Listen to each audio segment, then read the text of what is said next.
Alright, this is for my daughter Janet. I'm going to show you two ways to start a fire in the chimney. This is a chimney that you're looking at. We're going to take and we're going to put some starter fluid on there.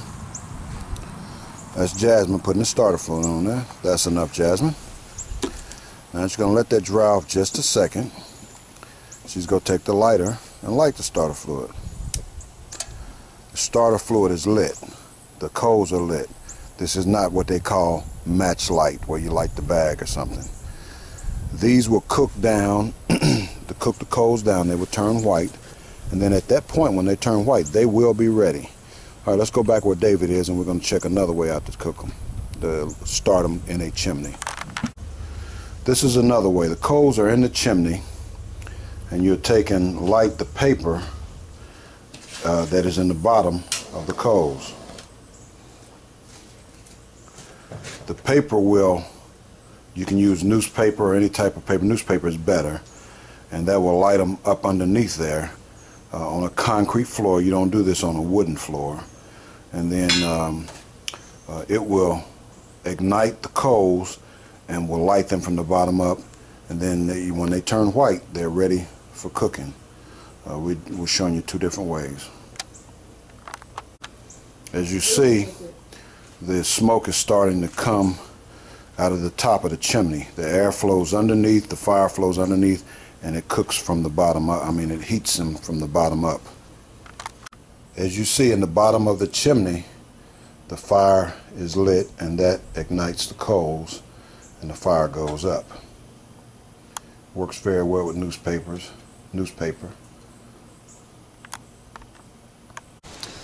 Okay, as you see now, this is what I was talking about when the coals have basically turned white as snow. These coals are hot and ready. Started with the newspaper. I'm going to go and check on the ones that we started with the lighter fluid.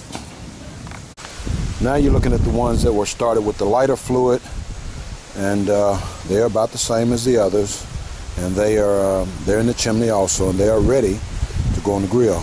And once you put these on the grill is just basically instantly hot. Put some down in then we're going to take and put the chicken on the grill with some corn, and we're going to let it cook while we clean up and work on some of these other Boston butts that we're going to cook and put in the freezer. Like I said, we would show you the Boston butt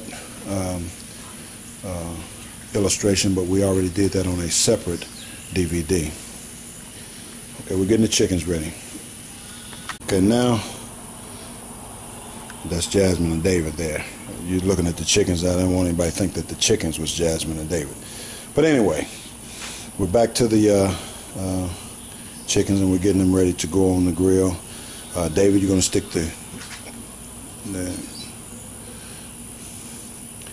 I'll let the chicken sit down on the coke and get ready.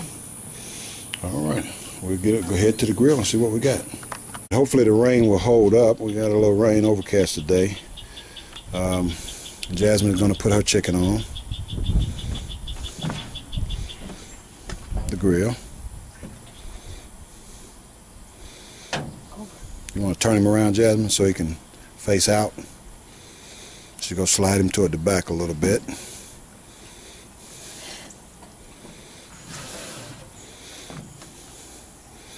All right, David, what about yours? You going to put yours on? Why don't you put it over next to Jasmine's? All right, David has his on. Jasmine, hers is the more redder chicken with more emeralds, and David, his is one that's kind of with his clothes hanging off. All right, we'll come back after a while. We're going to put a little corn on the grill, and then we'll come back and check it in a little bit. This time we came out to take a look at David and Jasmine's drunk chickens. The Pepsi can is there. The chickens look like they're doing their thing. Then on the other side, we got the corn that's on the cob, and it looks like it's done drawed up on the shucks a little bit, and it's just right. My, some good eating. I guess we call that the halftime. Right now, we got Jasmine. She goes check the wings on the other side of her little red chicken, see how it turns out. Do a pull off, Jasmine? Oh, she can't get it.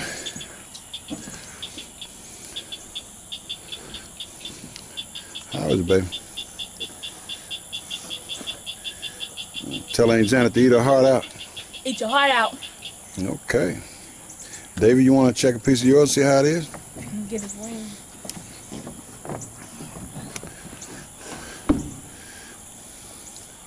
A little bit hot there, ain't it? Try the other wing. I ain't got no wing. Okay, they both look to be done. They both cooked about the same amount of cooking time. We got a few little hot dogs on there too, Aunt Janet. I'll show you what them hot dogs look like. Aunt Janet.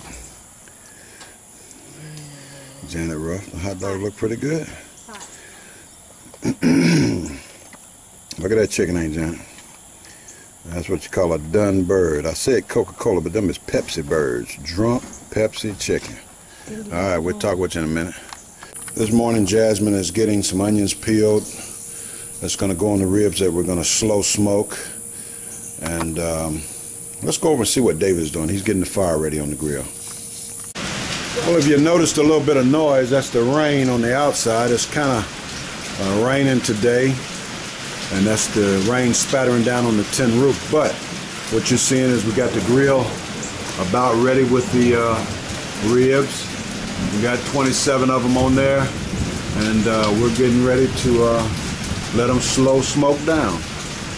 We got them all over the place, it looks like. But they're looking good. We want them to start drawing up on the bone. Right now you're looking at the temperature. It's right around 200, just below 225.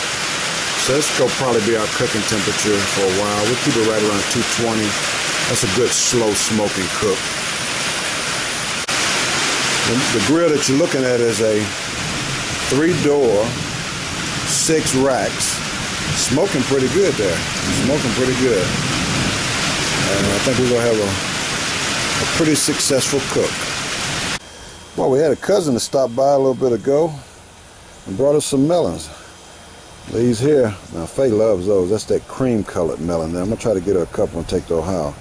And the other striped one, I think it's called that Jubilee. That one there, I believe that's a Jubilee also. That's either a Jubilee or a cross between a Jubilee and a Charleston Gray. I'm not 100% on my melons, but I do know that that's that cream colored melon. It's orange meat, because we ate one of those the other day. We went to Meridian to pick up some seasoning. Decided we would take and come take a look at the ribs. What we're looking for these ribs to do is to start drawing up on the bone. And they're looking real good. Everything's looking good about them. But we want to really see them start to draw up on the bone. And as they start to draw, we can see a little bit right now. But as they start to draw up on the bone, then that's what we're looking for. That's what I'm looking for. I know they're well done.